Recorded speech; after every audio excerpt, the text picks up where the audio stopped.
ये कहानी है एक स्ट्रगलिंग सिंगर की जो एक बहुत बड़े सिंगर से मिलती है और इसके बाद वो बार सिंगर से ग्रैमी तक के सफ़र को तय करती है। कहानी की शुरुआत एक लाइव कॉन्सर्ट को दिखाते हुए होती है। इस लाइव कॉन्सर्ट में एक बहुत बड़ा सिंगर जैक्सन मेन परफॉर्म कर रहा होता है। यहाँ जैक का रोल प्ले किया है ब्रैडली कूपर ने और उन्होंने ही इस मूवी को डायरेक्ट और प्रोड्यूस भी किया है। यहाँ इस परफॉर्मेंस के दौरान जैक ने बहुत ही ज़्यादा ड्रिंक की होती है, लेकिन फिर भी वहाँ की पब्लिक जैक की आवाज़ पर झूम रही थी। यहाँ जैक काफ़ी गजब परफॉर्म करता है और कॉन्सर्ट खत्म होने के बाद अपनी कार में बैठकर उस जगह से निकल जाता है। इसके बाद हम मिलते हैं एली से, जो कि एक होटल के बाथरूम में फ़ोन पर अपने बॉयफ्रेंड के साथ ब्रेकअप कर रही थी। यहाँ एली का रोल प्ले किया है हम सब की favourite and one of the best singer Lady Gaga ने। दरअसल एली इसी होटल में काम करती है और रात में इसी होटल के बार में सिंगिंग भी करती है। यहाँ हम मिलते हैं एली के बेस्ट फ्रेंड रेमन से। रेमन भी उसी होटल में काम करता है और रेमन हमेशा एली को सपोर्ट करता है। एली और रेमन आज का शिफ्ट खत्म करके होटल से जा रहे थे बार की तरफ, क्योंकि आज एली परफॉर्म करने वाली है। इसके बाद हम देखते हैं जैक को, जो कि एक बार ढूंढते ढूंढते उसी बार में आता है जिस बार में आज एली परफॉर्म करने वाली है। जैक अपनी गाड़ी से उतरता है और उस बार के अंदर जाता है। एली का फ्रेंड रेमन जैक को देखता है और उसकी खातिरदारी करने लगता है। रेमन जैक को बार काउंटर पर ले जाता है और उसे वहां से ड्रिंक दिलाता है। यहाँ कुछ लड़के जो कि लड़कियों की भेष में थे वो परफॉर्म कर रहे थे और अब बारी आती है एली की। एली को एक फ्रेंच सोलफुल सॉन्ग गाना है। एली स्टेज पे आती है और गाना शुरू करती है। एली के पास सच में बहुत ही खूबसूरत आवाज़ है और किसी भी सॉन्ग को गाने के लिए उसके पास काफ़ी अच्छी रेंज है और ये बात जैक को बहुत पसंद आती है। वो एकदम इत्मीनान से एली को सुनता है। यहाँ एली का परफॉर्मेंस ख़त्म होने के बाद रेमन जैक को ज़बरदस्ती एली से मिलवाने के लिए ड्रेसिंग रूम में ले जाता है। यहाँ जैक एली से काफ़ी बातें करते हैं। दरअसल एली जैक को इतने अच्छे से नहीं जानती कि वो एक बहुत बड़ा सिंगर है। जैक एली की आवाज़ की काफ़ी तारीफ करता है और उसे एक ड्रिंक ऑफर करता है, लेकिन एली उसे इनडायरेक्टली मना करती और कहती है कि मुझे अपनी ड्रेस चेंज करनी है और बालों में लगे कलर को भी साफ करना है, इसीलिए मुझे यहाँ काफ़ी टाइम लगेगा। लेकिन जैक कहता है कोई बात नहीं, मैं तुम्हारा बाहर वेट करता हूँ। एली मान जाती है और इसके बाद हम देखते हैं कि ये बार अब बंद हो चुकी थी। यहाँ बस कुछ ही लोग थे जो इस बार में काम करते थे। यहाँ उसी बार का एक लड़का जो कि लड़की बना हुआ था जैक को एक गाना गाने को कहता है और उसके हाथ में गिटार दे देता है। पहले तो जैक नहीं मानता, लेकिन फिर वो गाना गाने के लिए स्टेज पर आता है और गाना गाना शुरू करता है। जैक बहुत ही अच्छा गाना गा रहा था कि तभी एली वहाँ पर आती है और उसे गाते हुए देखकर चौंक जाती है। इसके बाद ये दोनों एक बार में जाते हैं। दरअसल ये बार कॉप्स का होता है, क्योंकि इस सिटी में केवल यही एक बार है जो पूरी रात खुली होती है। यहाँ जैक और एली एक एक ड्रिंक अपने हाथ में लेते हैं और काफ़ी बातें कर रहे होते हैं। बातों ही बातों में जैक एली से पूछता है क्या तुम गाने भी लिखती हो। एली कहती है कि नहीं, मैं दूसरों के गाने गाती हूँ, क्योंकि इंडस्ट्री वाले उससे कहते हैं कि तुम्हारी नाक अच्छी नहीं और तुम बहुत ही अगली दिखती हो। यहाँ जैक एली को टैलेंट और खूबसूरती के बारे में बताता है। वो कहता है कि ज़रूरी नहीं कि तुम्हें अच्छा गाने के लिए तुम्हें खूबसूरत भी होना चाहिए, टैलेंट कहीं से और किसी से भी आ सकता है। यहाँ जैक एली से कहता है कि उसके कान में भी प्रॉब्लम है, जिस वजह से वो कभी कभी कुछ चीज़ें सुन नहीं पाता। और वाकई में इस मूवी में हम काफ़ी जगह देखते हैं कि जैक कुछ बातों को 2 या 3 बार में सुनता है। इन दोनों की बातचीत के दौरान ही उस बार का एक कॉप वहाँ आता है और जैक के साथ उसकी फ़ोटो लेना चाहता, लेकिन यहाँ एली उस कॉप से झगड़ा कर लेती है और उसे जोर का मुक्का मारती है। जैक एली को लेके अब उस बार से बाहर निकल जाता है, क्योंकि वो कॉप्स का बार था और वहाँ पर झगड़ा करना इनके लिए मुसीबत बन सकती थी। इसके बाद जैक एली को एक सुपरमार्केट में लेके जाता है, क्योंकि उसके हाथ में चोट आई थी और उसे अपनी उंगलियां हिलाने में दिक्कत हो रही थी। जैक उस सुपरमार्केट से एली के लिए कुछ कुछ खरीदता है और उसके हाथों पर बांध दे। इसके बाद ये दोनों उसी सुपरमार्केट के बाहर सड़क के साइड में बैठे होते हैं और बातें कर रहे होते हैं। यहाँ एली जैक से उसके बारे में पूछती है और यहाँ हमें पता चलता है कि जैक के माँ बाप दोनों बचपन में ही मर गए थे और उसके भाई ने ही उसको पाला पोसा है। यहाँ एली जैक के लिए एक गाना गाती है और ये गाना उसने जस्ट अभी अभी जैक को देख के अपने मन में लिखा है। इस गाने को गाने के बाद एली एक और गाना गाती है जिसका नाम है शैलो, और ये गाना वो कुछ दिनों से लिख रही है। यहाँ मैं आपको बताना चाहता हूँ कि लेडी गागा के इस सॉन्ग को ऑस्कर भी मिल चुका है। इसके बाद हम देखते हैं कि सुबह हो चुकी होती है और जैक एली को उसके घर ड्रॉप करने आया होता है। यहाँ जाते जाते जैक एली से आज के उसके एक कॉन्सर्ट में आने को कहता है, लेकिन एली उसे मना कर देती है क्योंकि उसे आज काफ़ी काम होते हैं। और अब जैक और एली दोनों अपने अपने घर चले जाते हैं। यहाँ हम मिलते हैं एली के पापा से, जिनको एली पर काफ़ी भरोसा था कि वो एक ना एक दिन बहुत ही अच्छी सिंगर बनेगी। यहाँ हमें पता चलता है कि एली बेवरो को बिल्कुल भी पसंद नहीं करती है। इधर दूसरी तरफ हम देखते हैं जैक को, जो अपने डॉक्टर से अपने कान की रिपोर्ट ले रहा था। जैक का डॉक्टर कहता है कि मैं आपके भाई बॉबी को ये रिपोर्ट दिखा दूंगा। दरअसल बात कुछ ऐसी होती है कि उस डॉक्टर ने जैक को कान की एक मशीन दी होती है, लेकिन जैक उस मशीन को नहीं पहनता और डॉक्टर की बातें भी नहीं मानता। इसीलिए वो डॉक्टर जैक के बड़े भाई बॉबी को ये रिपोर्ट दिखाना चाहता है। इसके बाद हम देखते हैं कि जैक आज की रात के परफॉर्मेंस के लिए रिहर्सल कर रहा था। यहाँ बॉबी आता है और जैक को वो मशीन पहनने के लिए कहता है, लेकिन जैक अपने भाई की बात बिल्कुल भी नहीं मानता, उससे काफ़ी बदतमीजी से बात करता है और वहाँ से बाहर जाने के लिए कह देता। उधर दूसरी तरफ हम देखते हैं एली को, जो कि अपने घर पे थी और होटल जाने के लिए तैयार हो रही थी कि तभी वहाँ फिल आता है। फिल जैक का ड्राइवर है और वो एली को जैक के कहने पर आज की रात के परफॉर्मेंस के लिए लेने आया होता है, लेकिन एली फिल को मना कर देती और उससे कहती है कि मुझे अच्छा लगा कि तुम मुझे लेने के लिए आए, लेकिन मैं नहीं आ सकती क्योंकि आज मुझे बहुत काम है। और इतना कहकर वो अपने घर का दरवाज़ा बंद कर लेती है। इसके बाद एली और रेमन ये दोनों होटल पहुंच चुके होते हैं अपने काम पर। यहाँ एली रेमन को कल रात उसने जैक के साथ जो भी किया वो सब बताती है और ये भी कहती है कि जैक का एक ड्राइवर सुबह से उसके पीछे पड़ा है उसको आज की रात के कॉन्सर्ट में ले जाने के लिए। रेमन एली को उस कॉन्सर्ट में जाने के लिए काफ़ी समझाता है और इसी दौरान उनके पास से उस होटल का मैनेजर गुजरता है, जो कि एली के लेट होने के लिए उसे पोक कर देता है। एली काफ़ी गुस्सा हो जाती है क्योंकि वो मैनेजर हमेशा उसको पोक करता रहता है और इसीलिए गुस्से में एली उस नौकरी को वहीं पर छोड़कर फिल के साथ उस कॉन्सर्ट में जाने के लिए निकल जाती है। और किसको पता था कि ये कॉन्सर्ट एली की ज़िंदगी बदल देने वाली है। रेमन भी एली के साथ उस कॉन्सर्ट में जा रहा होता है। यहाँ एली के लिए एक प्राइवेट प्लेन बुक की होती है उस कॉन्सर्ट तक आने के लिए। रेमन और एली ये दोनों इस प्लेन में काफ़ी मस्ती करते हैं क्योंकि ये पहली बार एक प्राइवेट प्लेन में बैठे हैं। अब ये दोनों उस कॉन्सर्ट तक पहुंच चुके थे। यहाँ एक लेडी एली और रेमन को गाड़ी से उतरते ही पिक करती है।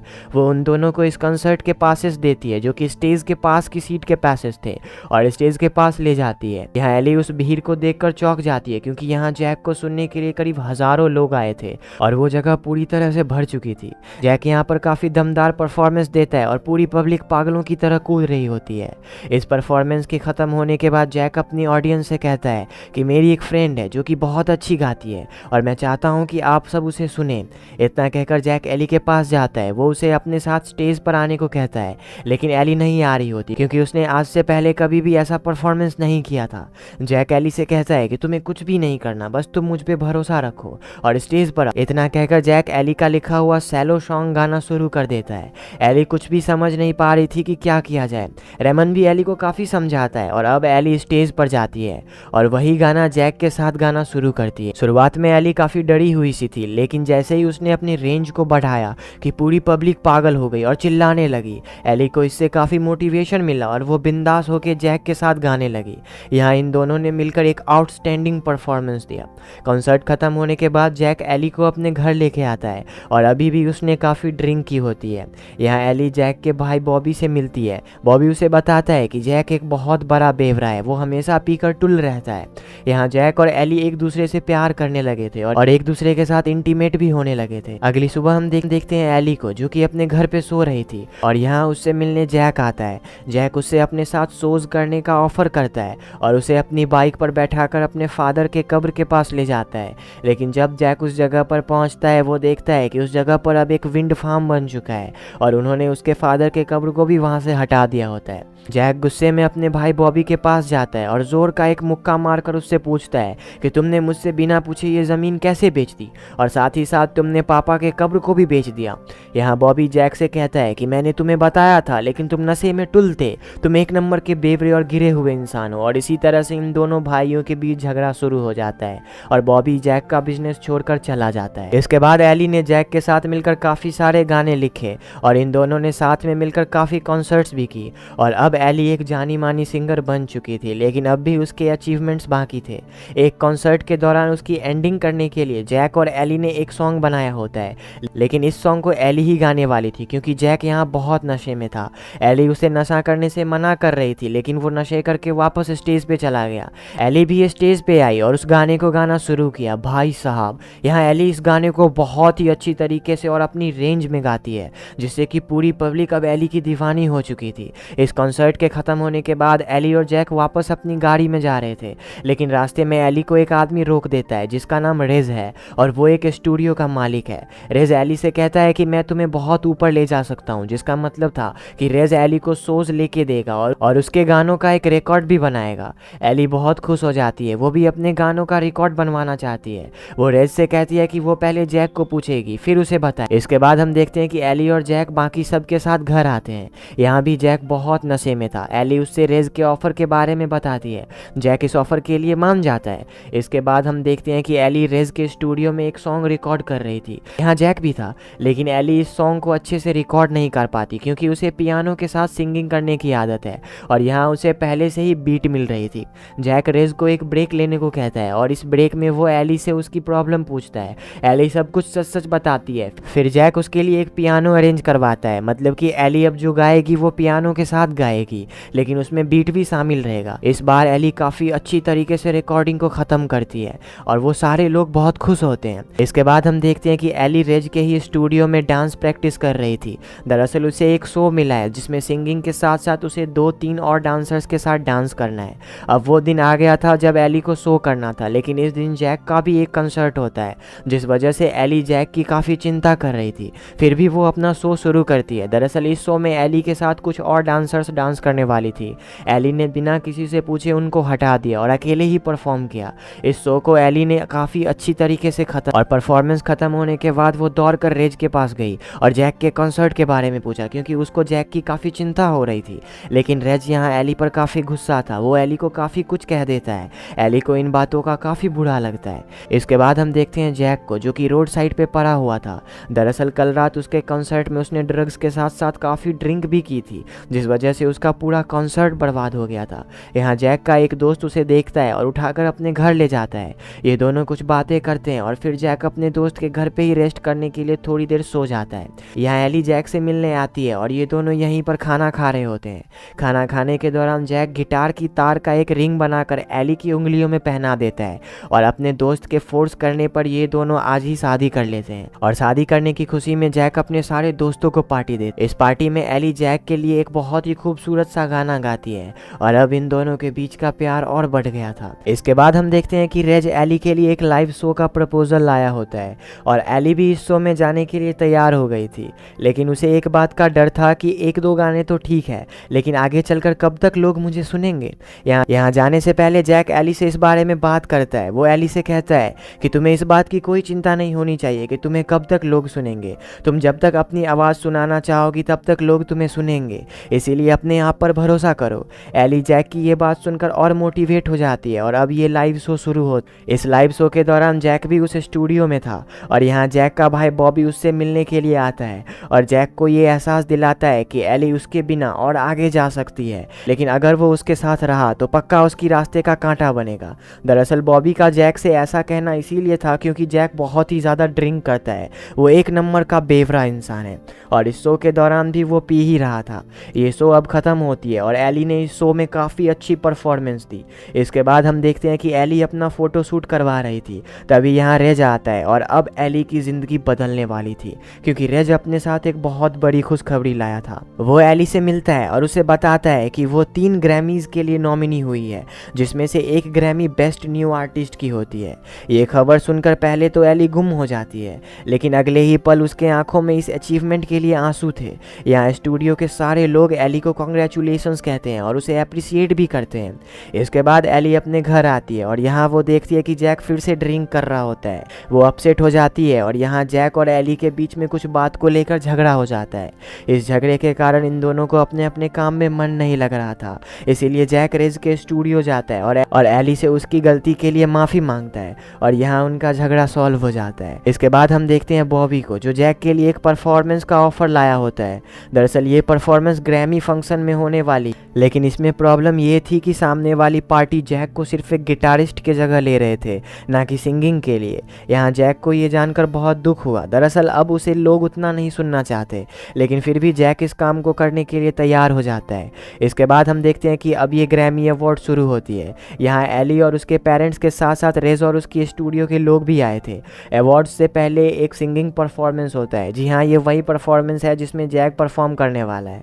यहाँ इस परफॉर्मेंस परफॉर्मेंस में जैक ने बहुत ही ज़्यादा ड्रिंक की होती है, मतलब आप सोच भी नहीं सकते इतना ड्रिंक किया होता है उसने। वो खराब ही नहीं हो पा रहा था, लेकिन जैसे तैसे वो इस परफॉर्मेंस को ख़त्म करता है और अब अवार्ड्स की अनाउंसमेंट शुरू होती है। एंड गेस व्हाट, ये अवार्ड एली को ही मिलती है। मतलब एक ऐसी लड़की जो कभी एक छोटे से बार में गाती थी, वो अब ग्रैमी लेने के लिए स्टेज पर जाने वाली थी।